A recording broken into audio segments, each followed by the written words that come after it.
আচ্ছা, আপনাদেরকে কে বললো মোমো তৈরি করতে যে স্টিমার লাগবে, পানিতে ভাপ দেওয়া লাগবে? আমি তো নর্মাল প্যানেই এই মোমোগুলো তৈরি করে নিয়েছি, তাও আবার মাত্র ৫ মিনিটে। সঙ্গেই থাকবে অনেক বেশি মজাদার চিলি অয়েল সস আর মোমো ভাজ করার দুটি সহজ পদ্ধতি।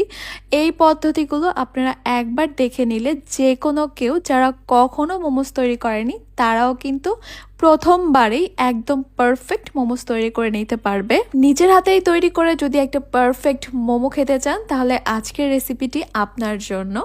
আসসালামু আলাইকুম everyone, welcome to Apsara's mini kitchen. Momo তৈরি করার জন্য একটা মিক্সিং বোলে নিয়ে নিচ্ছি আমি 2 কাপ ময়দা।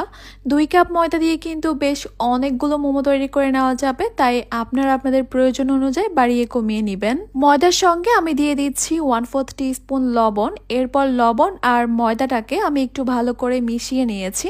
ময়দা আর লবণটা খুব ভালোভাবে মিশিয়ে নেওয়ার পর এবার আমি এখানে অল্প অল্প করে নর্মাল টেম্পারেচারে পানি দিয়ে একটা খামির তৈরি করে নিব।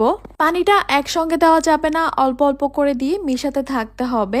নর্মালি রুটি পরোটা তৈরি করার সময় ডোটা আমরা ঠিক যেভাবে করি এই ডোটাও কিন্তু সেভাবেই করতে হবে। পানির পরিমাণটা বলছি না, কারণ পানির পরিমাণটা কম বেশি লাগতে পারে। এই ডোটা তৈরি করতে আমার 1 কাপের চেয়ে একটু কম পানি লেগেছে, তাই পানিটা আপনারা আপনাদের আন্দাজ মতো দিয়ে ডোটা পারফেক্টভাবে তৈরি করে নেবেন।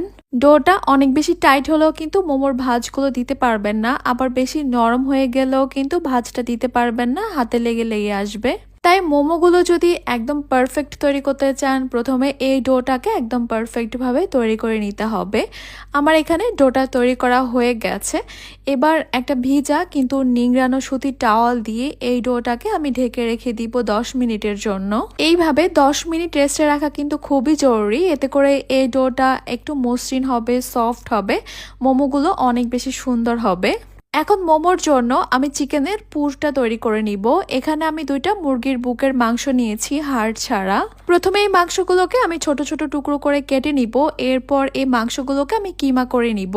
আপনারা চাইলে ব্লেন্ডারে ব্লেন্ড করেও নিতে পারেন, তবে আমার কাছে এরকম কিমা করে মোমোটা তৈরি করলে বেশি মজা লাগে খেতে।